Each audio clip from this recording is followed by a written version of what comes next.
한지의 글을 처음 읽은 것은 참 괜찮은 눈이 온다라는 작품을 통해서였던 것 같아요.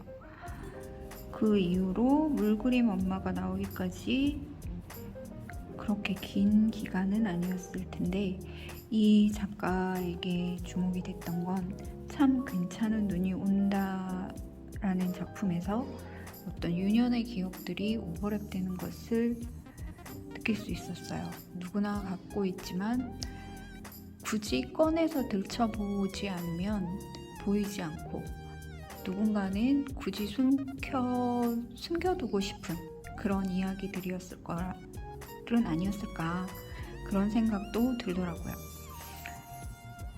별로 눈을 좋아하지 않는 어린 시절을 지냈고, 눈이라는 게 어떤 낭만이라든가 아름다움, 뭔가 하나의 회화 작품 같은 그런 존재가 아니라, 눈이 오면 춥고, 눈이 오면 배고프고, 눈이 오면 너무나도 서럽던 시절들을 살아왔던 것, 그런 기억들이 있었던 것 같아요.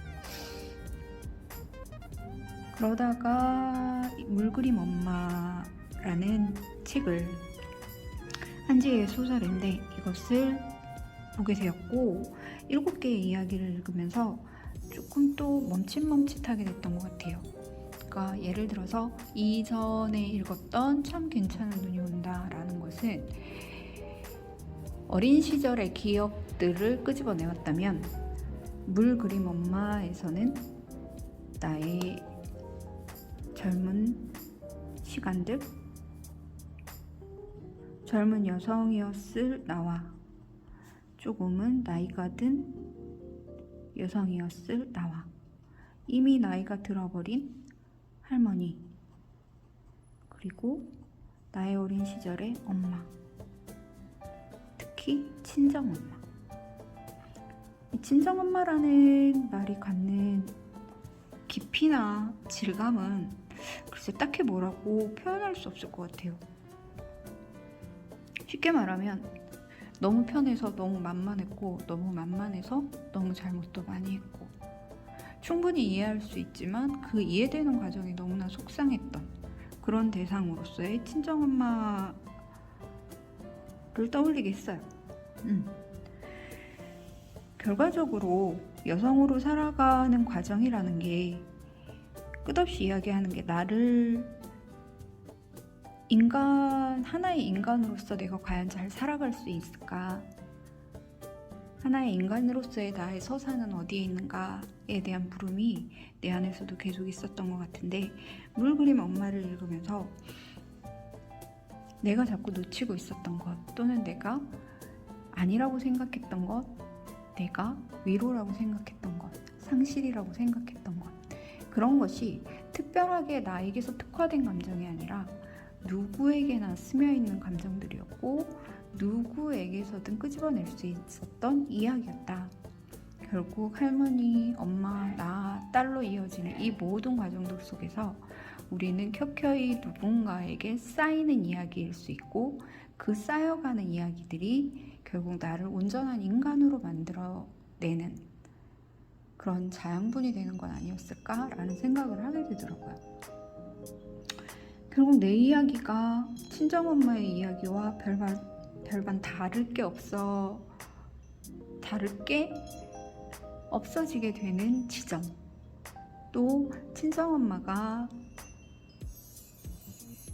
넋두리처럼 너희 외할머니가로 시작되는 말을 했을 때 맺혀있던 그런 원망이라든가 서운함 또는 안타까움, 그런 것들이 어떤 식으로든지 연결이 되어지더란 말이죠. 그런 생각을 했어요. 할머니의 서사, 엄마의 서사, 나의 서사, 이렇게 이어지는 서사들은 어쩌면 누군가에게 시간장 같은 이야기가 되는 건 아닐까.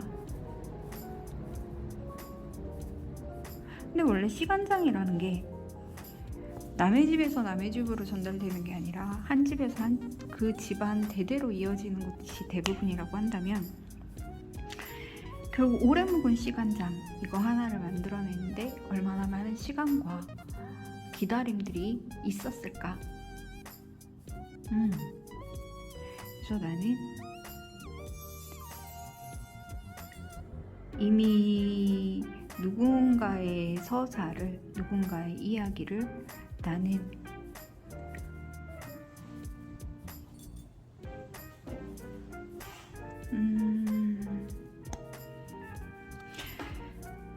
그래서 결국은 반복되는 것이 아닌 점점 깊어지는 인간으로서의 삶, 여성으로서의 삶이라고 치부해버리기는 너무 답답한, 그러니까 사람과 사람 사이의 관계와 깊어지는 감정들에 대한 이야기, 그리고 조금 더 나아진 존재로서 살아가기 위한 그런 노력들, 그리고 너무 내밀해서 함부로 뱉어내지 못했던 나의 이야기지만 결국은 누군가의 내면에 있었을 법한 그런 이야기들이 물그림 엄마 7개의 이야기 속에 담뿍담뿍 담겨 있는 것 같아요. 물끄러미 엄마라고 자꾸 읽게 되었어요. 나는 늘 엄마를 그렇게 봤던 것 같아요. 물끄러미. 엄마도 나를 그렇게 볼 때가 있었어요. 그냥 밥을 먹다 물끄러미, 자고 있는 나를 물끄러미, 학교 가는 나를 물끄러미. 그 물끄러미 바라보는 그 눈빛 속에 담겨진 이야기들, 그런 이야기들이 쌓이고 쌓여 하나의 커다란 존재가 된다는 거죠. 엄마의 눈빛으로 만들어진 건 아닐까? 나라는 존재는 뭔가 답답하기도 하지만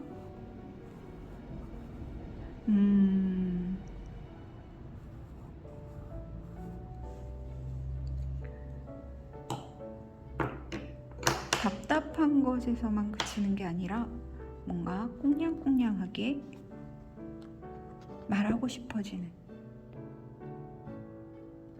그런 글들이라고 생각이 돼요. 그리고 이 디테일한 서술들이 난 정말 놀랐거든요. 어쩌면 이렇게 과하지 않게 적절한 표현들이 이루어져 있는지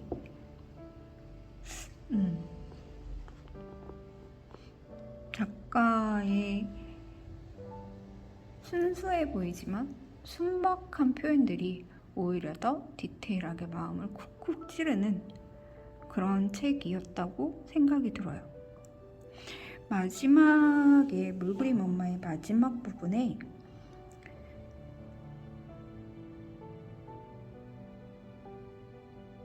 이 부분을 읽으면서 나는 많이 가슴이 따뜻해지는 것 같기도 했어요. 허구한 날 배우가 꿈이라고 노래를 하더니 어떤 꿈은 그런 식으로 이루어지기도 하나 보았다. 내 삶은 어떻게 될까? 내 꿈도 그렇게 이루어지려나? 엄마가 배우를 꿈꿀 때 나는 세계를 떠돌고 싶었다. 여행 같은 삶이라니 진부하고 고루한 운유 같다. 그러나 그 이상의 삶이 있을까? 나도 아마 그렇게 살게 될 것이다. 한 번도 경험해 본 적 없는 다음 시간을 낯선 세계처럼 살며 늙어갈 것이다. 물방울처럼 한 생명이 태어나고 물방울처럼 한 삶이 사라지듯 그렇게 생이 흘러갈 것이다. 그렇게 흐르다 어느 바다에서 또 만날지도 모르고 그렇게 생각하니 이별이 그리 슬픈 것도 아니었다. 그런데도 나는 좀 울었는데 엄마와 헤어지고 난 후 처음 흘린 눈물이었다. 아직도 몸이 안 좋은가 보네. 우는 나를 근심스레 바라보며 사막의 물속으로 남편이 시동을 걸었다. 참 좋은 책이에요. 그러니까 좋다고 얘기하는 건 잘 이렇게 확 느끼는 게 아니라 우와 이런 말은 나오지 않는데 잔잔하게 나를 계속 흔드는 거예요. 근데 그 흔들림이 뭔가 기분 나쁘고 나의 아픈 곳을 쿡쿡 찌르는 그런 게 아니라 간질간질하게 느껴져요. 걸어왔던 길들과 살아왔던 길들이 그렇게 나쁘지 않았구나. 더 잘 살 수 있겠구나. 또는 더 살아보고 싶다.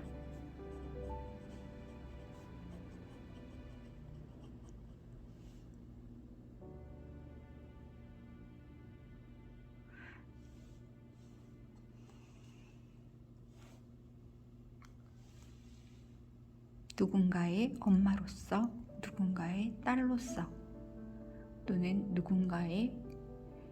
누군가로서 물끄러미 바라보는 시선, 물끄러미 바라봄을 당하는 대상으로 살고 싶다라는 생각을 무럭무럭 갖게 했던 책인 것 같습니다.